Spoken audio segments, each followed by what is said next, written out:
Bonjour à tous et bienvenue à ce classement du sondage que nous avons réalisé avec Mayolek sur vos chansons d'intro Disney favorites. Salut à tous, excusez la tenue, je sors de la douche, partie 2.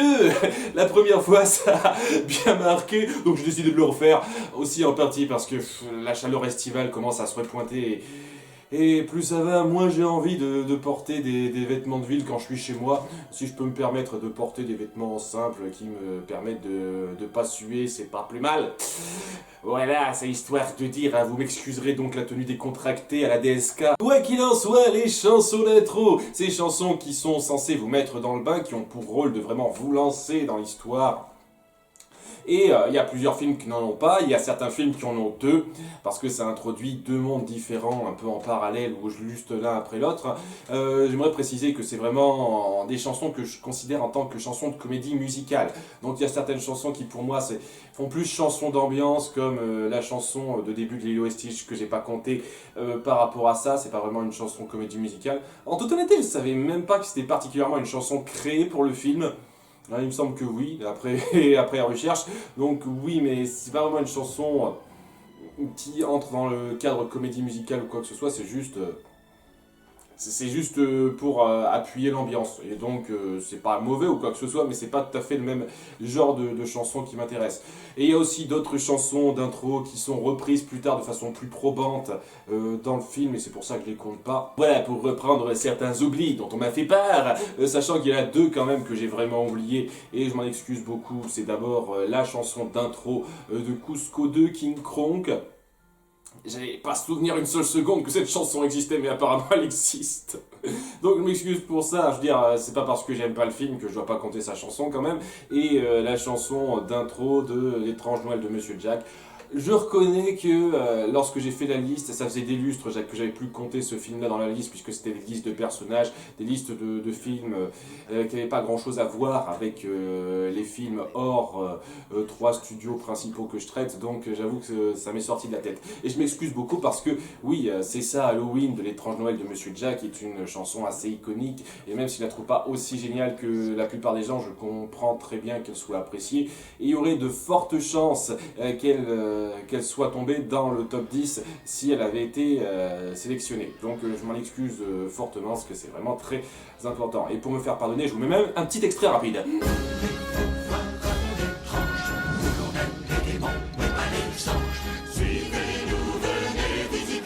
Je vais vous donner mon top 10 personnel, mais avant toute chose, voici ma façon de réfléchir pour classer les chansons. J'ai 4 critères, est-ce que la mélodie me plaît? Est-ce que le chanteur ou la chanteuse a une belle voix? Comment sont les paroles? Et comment s'incorpore-t-elle dans la scène? Je parle bien entendu de la chanson.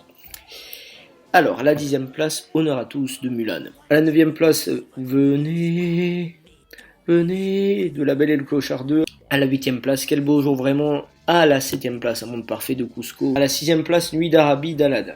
À la 5e place, Entre deux mondes de Tarzan. À la 4e place, Le gospel pur d'Hercule. À la 3e place, Quand on prie la bonne étoile. À la 2e place, Sous le soleil et sous l'océan de La Petite Sirène 2.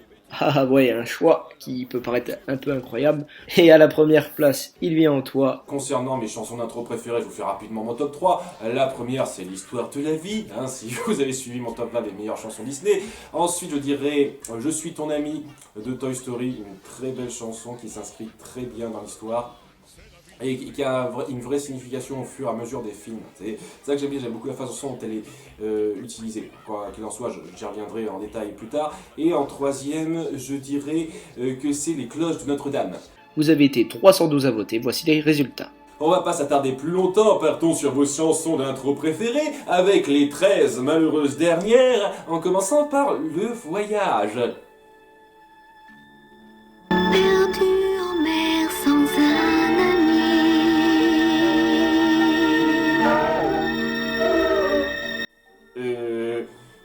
C'est cette chanson-là que vous considérez la moins réussie du lot?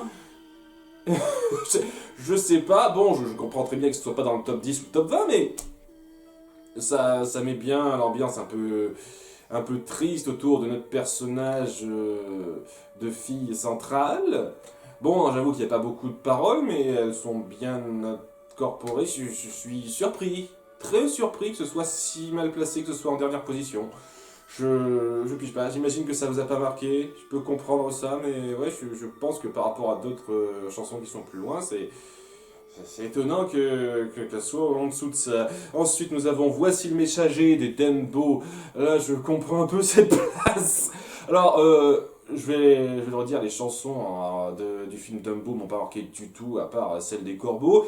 Et ouais, quoi, ça introduit quelque chose qui s'inscrit très mal dans l'histoire qu'essaye de raconter le film, c'est-à-dire cette espèce d'histoire d'enfant et de mère, tout ça, et ça appuie plutôt le côté très gag enfantin autour du fait que les enfants viennent des cigognes, et c'est pas une chanson très entraînante, très mémorable, et en plus ça démarre mal le ton du film pour moi. Enfin si, ça appuie bien le ton que prendra le film, mais ça aide pas du tout au développement des personnages ou quoi que ce soit, et ça aide pas vraiment, en tout cas personnellement, à entrer dans le pain. Ensuite nous avons Le jour d'amour du bossu de Notre-Dame 2. Là aussi alors, encore que je comprends un peu que ce soit mal placé contrairement à Bernard et Bianca, parce que Le bossu de Notre-Dame 2 est considéré comme genre la pire suite Disney Toon existante par beaucoup de gens. Je trouve que c'est exagéré, mais ouais, je trouve pas que Le jour d'amour soit une mauvaise chanson. En toute honnêteté, s'il y a bien une chose que je peux défendre dans Le bossu de Notre-Dame 2, c'est que les chansons sont très sympathiques. Pas aussi bonnes que celles du premier film, je suis complètement d'accord, mais elles sont très sympathiques. Et ça présente bien un petit peu le ton que va prendre le film. Et sur un air entraînant, avec des paroles pas super recherchées, mais ça passe bien, quoi. Puis la ferme se révèle, cow-boy, accroche-toi aux branches. Ça appuie bien le ton du film, personnellement, et entraînant, plutôt mémorable. Après, ça vole pas haut en termes de paroles, c'est assez rapide.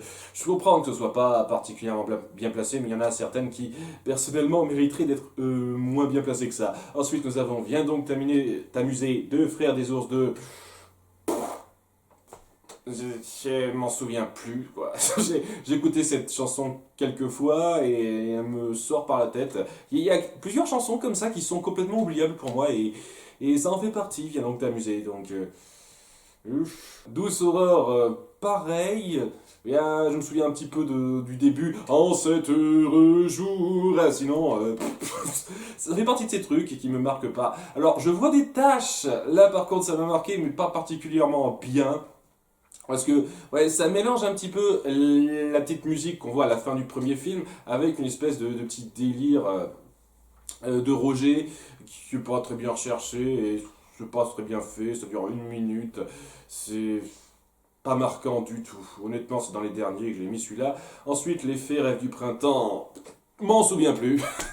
Je vous précise que je me suis écouté toutes les chansons, sauf celles que je connaissais déjà très bien, avant de faire cette liste pour me faire une idée précise et faire ma liste. Et voilà, plusieurs jours après, je m'en souviens plus du tout. Je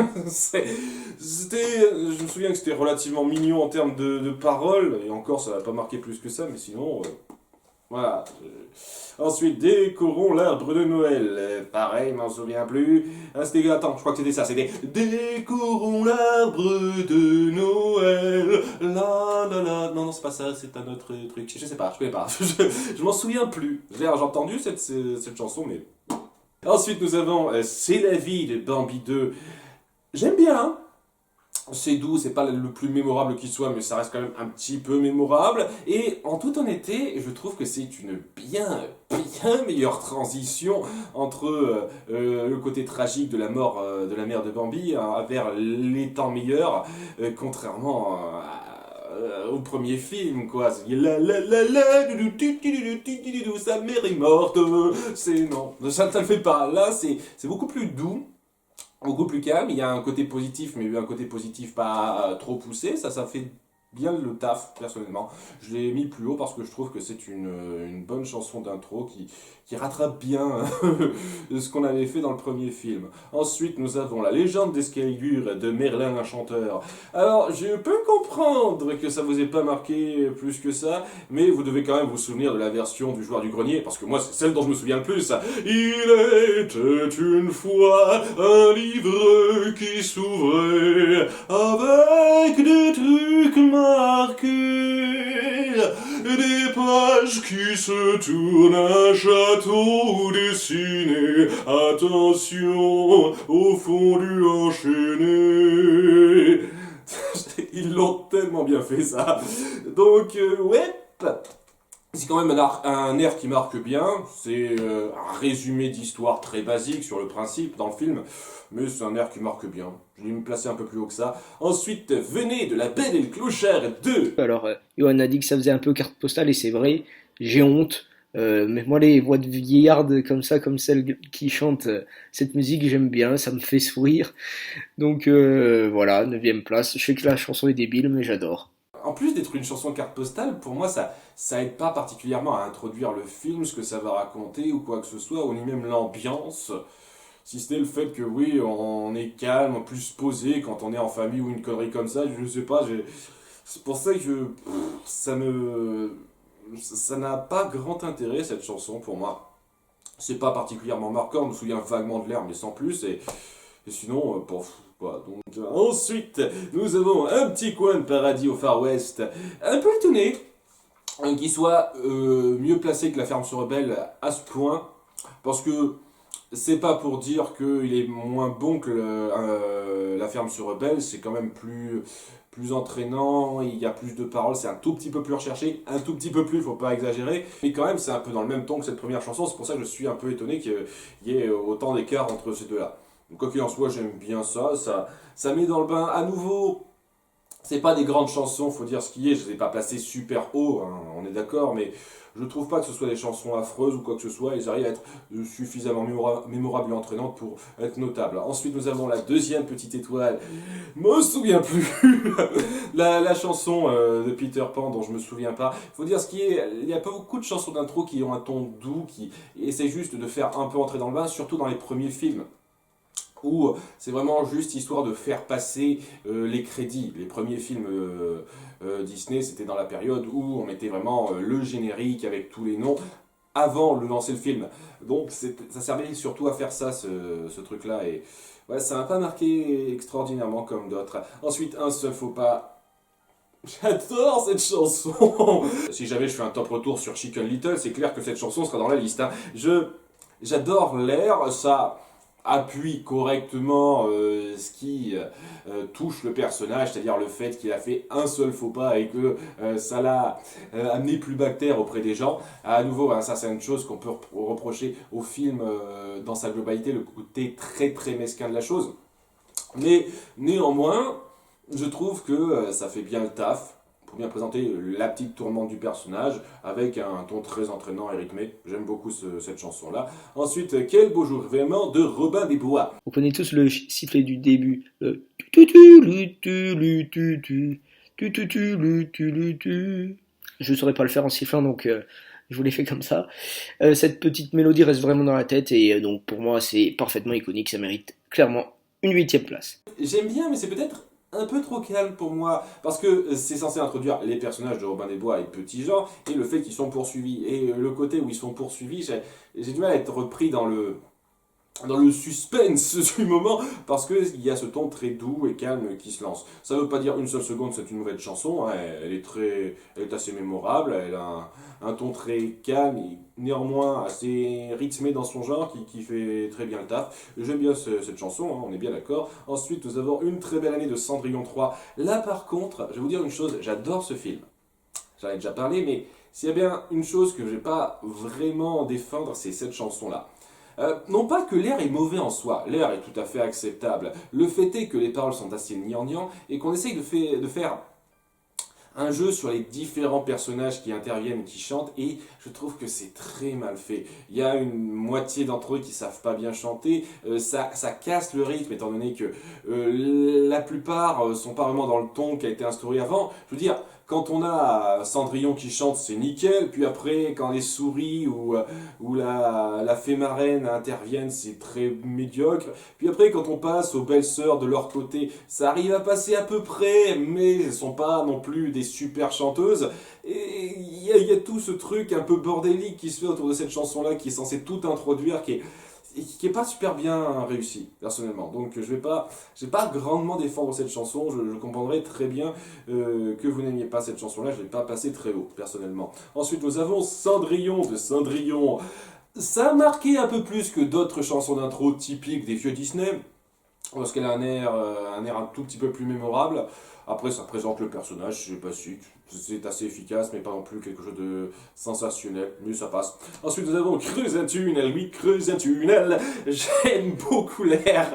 Après, j'imagine que ça présente tout à fait acceptablement l'ambiance de là où vit Timon à ses débuts. Donc, c'est pas mal à ce niveau-là. Je l'ai placé à peu près dans ces eaux-là, parce que ouais, ça manque un petit peu de profondeur ou de grandeur quelconque pour vraiment être extraordinairement marquante, mais c'est quand même très mémorable avec un air assez entraînant. Ensuite, nous avons L'amour est un chant éternel qui fait tourner le monde. J'aime beaucoup cet air. Voilà, je l'ai mis dans mon top 10. J'adore cette introduction. Sachant que oui, cette idée d'amour, c'est clairement l'amour maternel et c'est aussi l'amour plus sentimental que ressentira Bambi plus tard. C'est l'amour au sens général. C'est pas quelque chose de très lié au film, j'en suis conscient.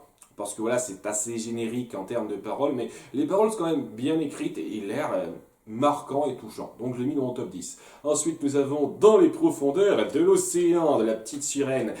Ouais, de toutes les chansons du film, c'est la moins mémorable. Surtout parce que ça va beaucoup trop vite. Ça dure quoi, 30-40 secondes? Et ça fait genre blabla, nous sommes des marins, il y a des trucs qui se passent dans l'océan. C'est histoire de présenter super rapidement le monde d'en dessus et les différents personnages qu'on va voir avec Eric et son majordome. Mais sinon, c'est pas super intéressant, sachant qu'à la base c'était censé être beaucoup plus long que ça, et à ce moment-là ça aurait été plus mémorable, plus marquant, puisque c'était censé vraiment présenter l'histoire de Triton et d'Ursula, comment Ursula est devenue la grande méchante, la grande ennemie de Triton, mais ça a été très raccourci, et donc c'est pour ça que ça m'a pas grandement marqué tout à fait personnellement. Ensuite, nous avons C'est la Fantasia a Agraba, une chanson que j'aime bien, rythmée. C'est pas particulièrement la plus marquante du film, mais elle arrive à être tout à fait entraînante. Elle présente bien la situation qui s'apprête à se mettre en place avec le mariage, les voleurs qui s'apprêtent à attaquer, tout ça. C'est très efficace dans la mise en scène. Il n'y a rien de transcendant là-dedans, c'est pour ça que j'ai mis juste pense un tout petit peu moins haut, mais elle est quand même efficace. Ensuite, nous avons Les Aristocates. J'en ai déjà parlé dans ma critique récente. S'il y a bien une chose que ce film réussit, c'est ses chansons, son univers musical, ça avec plusieurs styles différents, et c'était bien fichu à ce niveau-là. Une bonne chanson d'introduction. C'est cool de voir qu'ils avaient des grands noms avant les années 90 ou quoi que ce soit. Hein. Il y a quelque chose d'assez fort avec Maurice Chevalier qui fait très bien placer ça. Je préfère la version originale à la version française parce qu'il fait bien mieux passer son accent français et je trouve que les rimes sont un peu mieux choisies, personnellement. Mais ça reste quand même très bien fichu et j'aime beaucoup cette chanson. Je l'ai mis dans mon top 15, personnellement. Ensuite, nous avons Sous le soleil et sous l'océan de la petite sirène 2. La mélodie pour moi est captivante. Et Ariel a une superbe voix dans la chanson.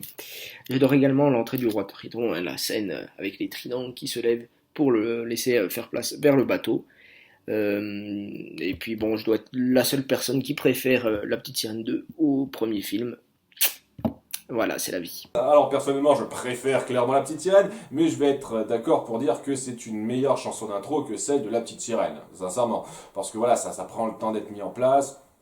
Il y a une petite montée de rythme qui passe très bien, qui met bien en scène le fait que les mondes sont censés se raccorder. Voilà, c'est-à-dire qu'il y a la terre, il y a la mer, on s'allie, on s'unit, tout ça, et ça sera mis à mal avec l'intervention de Morgana.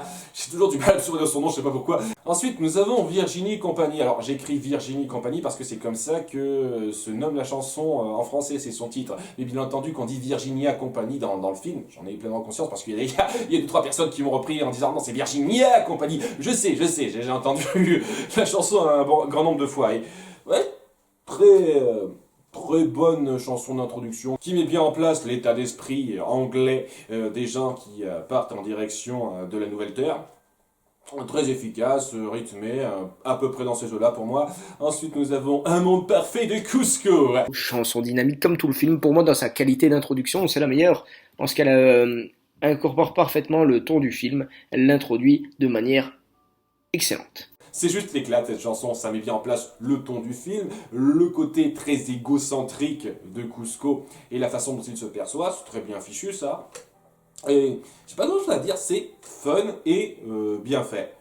Ensuite, nous avons Au son calme des tam-tams de Pocahontas. À nouveau, cette fois, on revient sur l'introduction du peuple indien en comparaison du peuple anglais avec Virginia Company. Et là aussi, c'est très bien fait. Il y a le très bon chœur avec les chanteurs et ça présente très bien le côté plus calme et sage entre guillemets de ce peuple en comparaison du peuple anglais. C'est très bien fichu, je l'ai mis à peu près à cette place-là moi aussi. Ensuite nous avons le classique Quand on prit la bonne étoile. La musique que Disney a choisie comme intro. Une musique juste incroyable par sa mélodie envoûtante qui rappelle pour ma part tellement de souvenirs d'enfance. Cette musique, elle m'évoque beaucoup en tant que musique, purement en tant que chanson. Même si je vous avoue que dans le film, je ne me souviens plus de la scène dans laquelle il est chanté. Bon après, c'est vrai que le film, je l'ai plus vu depuis très longtemps, mais ça m'a pas marqué, c'est la musique surtout qui m'a marqué. Et je pense que je suis pas le seul dans ce cas-là. Et ça c'est fort, c'est-à-dire que niveau musical, cette chanson a de la qualité. Je m'attendais honnêtement à ce qu'il soit mieux placé, parce que comme le dit Hugo, c'est la chanson iconique de Disney, l'air qui marque vraiment, et pour de bonnes raisons, parce que c'est très marquant. Ça pose bien le cadre du film. Après, je peux comprendre qu'on en veuille un peu à cette chanson de faire passer une morale un peu discutable, c'est-à-dire que quand on veut quelque chose, faut prier la bonne étoile. C'est pas en priant, en désirant un truc qu'on va forcément l'avoir, je comprends très bien le principe. Dans le cadre du film, pour moi ça passe parce que c'est un univers très particulier. Voilà, donc... mais en termes de chansons iconiques Disney, si on le voit comme ça, je peux comprendre vaguement que ça pose problème. Personnellement, les paroles...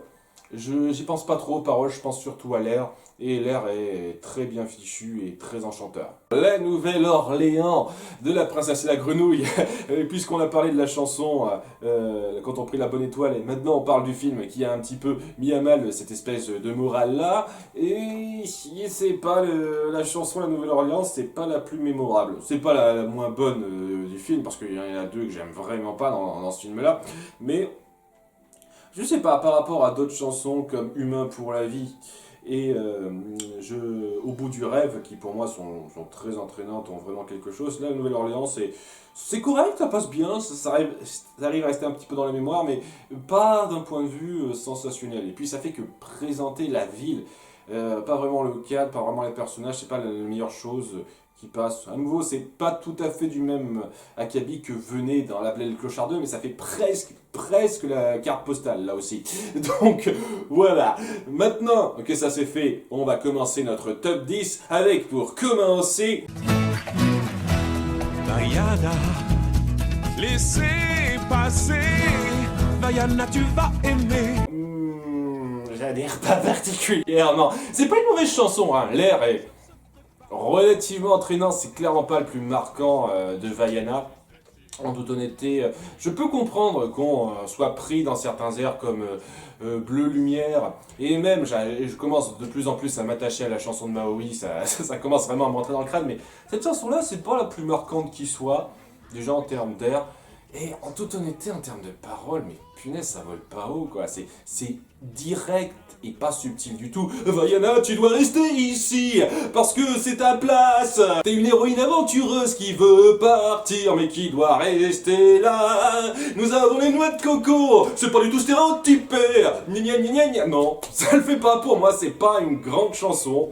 En toute honnêteté, je préfère de loin la chanson de Mulan, Honneur à tous, qui...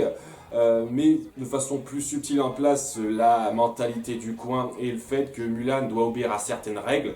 Ouais, du début à la fin, pour moi, Mulan est clairement le modèle que Vaiana a suivi, quoi. Vaiana est un sous-Mulan, clairement. C'est clairement un sous-Mulan en termes de film pour moi, sur pas mal de points.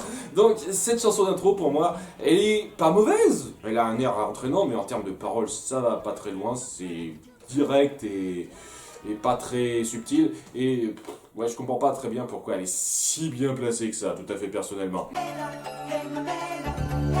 vit en toi. Il vit en moi. Partout où tu vas, il vit en toi. Pour moi, c'est une des meilleures musiques d'intro de l'histoire du cinéma. Ouais, j'exagère peut-être un petit peu, mais c'est une musique qui me donne clairement la chair de poule. Pour moi, elle est bien au-dessus de la musique que vous avez classée en numéro 1. Une bonne chanson d'intro qui fait clairement un parallèle avec celle du premier film et qui le fait assez acceptablement, très correctement même, hein, avec un ton plus calme que l'intro du premier film, mais qui garde un côté épique à peu près aussi bien réussi. Je préfère clairement celle du premier film, tout à fait personnellement, mais je comprends qu'on aime cette chanson d'introduction, ça met bien dans le pain. Je l'ai pas mis tout à fait dans mon top 10, mais je comprends cette place. Vis le sage sur un petit nuage où les jours se tiennent immobiles. C'est une excellente mise en scène de comédie musicale qui présente très bien l'environnement, comment le personnage de Belle le perçoit et comment elle est perçue, avec un air très marquant, avec de très nombreuses interventions bien fichues, avec un petit crescendo bien senti. C'est pour moi une très bonne introduction qui met parfaitement en place l'ambiance globale du film. Tu n'es pas très nette, ma mignonnette, mais crois-moi, j'ai vu pire. Pour moi, la chanson la plus faible de ce film, même si la mélodie est appréciable, je la trouve trop en décalage avec la scène qui suit. La scène de la mariée, qui est d'ailleurs pour moi le moins bon point du film. Je sais pas ce que vous en pensez, on pourra en discuter dans les commentaires si vous voulez. Là aussi, même si je la trouve pas aussi bonne que la précédente, je trouve que c'est une chanson qui met très bien en place l'ambiance globale du film, c'est-à-dire comment sont perçues les femmes, comment tout simplement cette société marche par rapport à ce que doit faire Mulan dans la société et comment elle a un peu de mal à y adhérer. Ça met très bien en place la chose et je trouve que c'est très bien foutu. C'est pour moi un très bon début de film à ce niveau-là. Je préfère clairement la chanson de Mulan qui vient un peu plus tard et la chanson de Chang Comme des hommes qui sont encore plus prenants et plus rythmés, mais c'est quand même une très bonne chanson d'introduction qui fait très bien passer l'ambiance globale. Ton ami, c'est moi. Tu sais, je suis ton ami. Allez, il est temps de ramener le troupeau. La force de cette chanson pour moi c'est la façon dont elle est utilisée pour faire passer l'émotion au fil des films. Bon, dans le premier film, c'est une introduction et qui met en place le côté amical de déjouer, c'est-à-dire c'est une sorte d'ami particulier du garçon. Ensuite, dans le deuxième film, c'est repris vers la fin pour donner plus de signification à ça. Et dans le troisième film, ça a un côté plus plus tragique, plus triste, parce que ça montre la fin d'une ère par rapport à la façon dont ça se coupe. C'est très bien fichu et même si c'est basique, les paroles, elles sont efficaces. Et ça met bien en place la recherche du personnage principal de Woody et même de beaucoup de personnages de jouets dans cet univers. Je trouve que c'est très fort et que ça passe très bien. Au premier jour du monde, le monde était peuplé d'êtres immondes. C'est dégoûtant, répugnant, géant. Même si on comprend pas toutes les paroles, hein, même malgré cela, pour moi ça reste une musique qui est bourrée d'énergie, qui donne la pêche, et c'est un incontournable de Disney pour moi, clairement. Je comprends rien à ce que vous chantez, s'il vous plaît, articulez. Mais mine de rien, c'est très fort, hein, il y a un air très entraînant et ce que j'arrive à comprendre, c'est-à-dire les 2/3 des paroles que j'arrive à comprendre, ça présente bien la backstory de cet univers qui sera reprise plus tard. C'est déjà très suffisant pour être une chanson remarquable et mémorable, et même si j'aurais préféré que les paroles soient un peu plus compréhensibles en français, je sais pas, peut-être que c'est mieux fait en anglais, c'est pas impossible, ça reste une chanson très efficace et très entraînante. Moi je viens d'un pays de désert infini où les caravans savane, rêve et flamme. Musique d'intro sympathique en termes de mélodie, mais sans vouloir faire le Social Justice Warrior. Je trouve que c'est un peu cliché, voire pas loin de sombrer presque vers le racisme au niveau des paroles. D'ailleurs, je trouve que ce film verse parfois trop dans le cliché et c'est son gros point faible, pour moi. Alors je sais que je me répète, mais pour moi c'est le propre des bonnes chansons d'intro, c'est-à-dire qu'elles introduisent bien l'univers, l'ambiance ou les personnages. Là, ça introduit bien l'univers, c'est-à-dire là où on se trouve, le côté magique, aventureux de la chose, avec un air très marquant à nouveau, qui reste en tête et qui sera repris je ne sais combien de fois, que ce soit dans le deuxième film, dans la série, et même à la fin du troisième film, ils l'ont fourré partout cet air-là. Au bout d'un moment, ça vous reste en tête. C'est peut-être ça aussi qui fait que je ne l'ai pas placé tout à fait aussi haut que les gens, peut-être parce que je l'ai entendu des tas de fois. Mais néanmoins, je comprends très bien cette place, parce que c'est un air très mémorable et très iconique dans son genre. Marche sur le chemin des sables fins, deux mondes, une seule famille. Ah bah oui, du Phil Collins. J'adore ce chanteur, hein. J'adore Phil Collins, j'adore Genesis. Il a plus de talent que de cheveux sur le crâne, c'est déjà un bon point, donc plus sérieusement, il a une super voix qui ne laisse pas pantois. Après, on aime ou on n'aime pas, moi j'adore. Johan apparemment aussi. La mélodie est magnifique et elle est parfaitement incorporée dans la scène.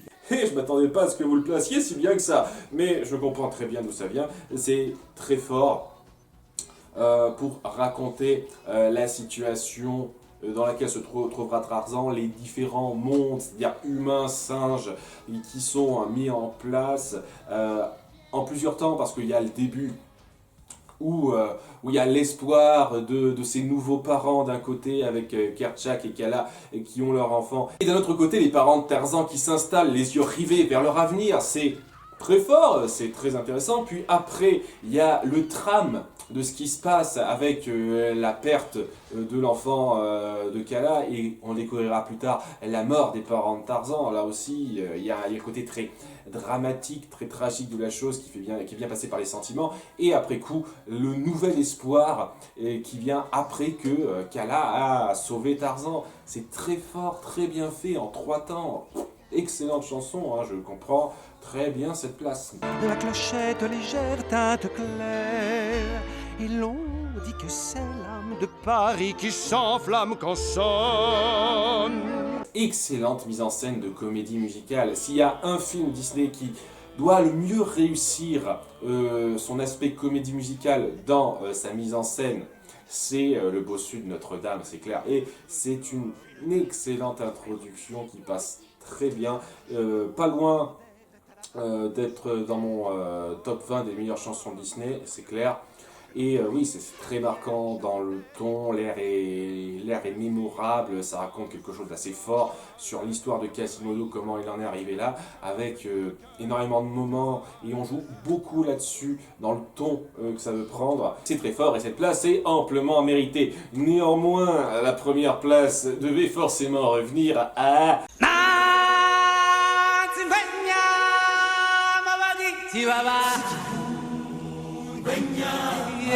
Une grande musique, hein. Il n'y a pas à dire. Et la scène, pour moi, c'est peut-être même la meilleure scène Disney. Mais là, on est là pour juger de la musique, et non de la scène. Et je suis désolé, eh ben, il y a quand même un effet gavage. Voilà, c'est une musique que tout le monde connaît, que tout le monde chante, même ceux qui n'aiment pas spécialement les films. Donc, forcément, ça reste dans la tête. Et voilà, au bout d'un moment, ben, on en a marre, et c'est normal. Et moi, c'est mon cas, c'est pour ça que je peux pas le classer plus haut que ça. Après, je peux comprendre que ça ne plaira pas à certains. Et je vais pas me plaindre que le Roi Lion est premier, moi aussi je l'ai mis premier. J'adore cette chanson, il y a un côté épique véritablement palpable là-dedans qui est très fort pour moi. Et qui joue très bien sur la montée en puissance, la signification de cycle de vie qui va se jouer dans le film. C'est très bon, ça appuie très bien l'état d'esprit que le film veut faire passer, et qu'il arrive très bien à faire passer dans la première moitié. Dans la deuxième, c'est un petit peu plus discutable, mais j'aurai le temps d'y revenir à un moment donné. Néanmoins, oui, c'est Très bonne chanson. Ma deuxième chanson préférée du film après la chanson de Scar parce que elle est tout simplement épique et excessivement bien réalisée pour moi. Contrairement à Hugo, elle me gaffe pas parce que je l'ai pas entendu aussi souvent que L'amour brille sous les étoiles par exemple, et elle fait excellemment bien le boulot en faisant entrer dans le film de façon superbe. Et je peux comprendre si vous êtes vraiment du genre à vous faire prendre par votre première impression pour juger un film, que vous considériez ce film comme étant le meilleur Disney, si c'est vraiment sur cette première impression-là que ça part. Voilà, c'est la fin de cette vidéo. J'espère qu'elle vous a plu. Moi, je serais ravi de débattre avec vous du classement que vous avez fait chacun. Donnez-nous vos classements dans les commentaires. Tiens, c'est vraiment des commentaires que, pour ma part, j'adore lire et la plupart du temps répondre. Et je pense que pour Yohan, c'est pareil. C'est terminé, j'espère que mon corps d'albâtre ne vous aura pas trop distrait. Vous avez pas vu le pire, hein, c'est pour ça. Je vous donne rendez-vous pour la prochaine fois, pour un sondage qui sera assez spécial. À très bientôt, au revoir. On vous donne rendez-vous le mois prochain pour un sondage très très spécial. Et oui, ça va bientôt faire un an qu'on fait des sondages. Et puis bon, on s'approche tout doucement du 100e numéro des Disneyphiles. Il y a peut-être quelque chose qui se trame. Je vous en dis pas plus. Allez, bye.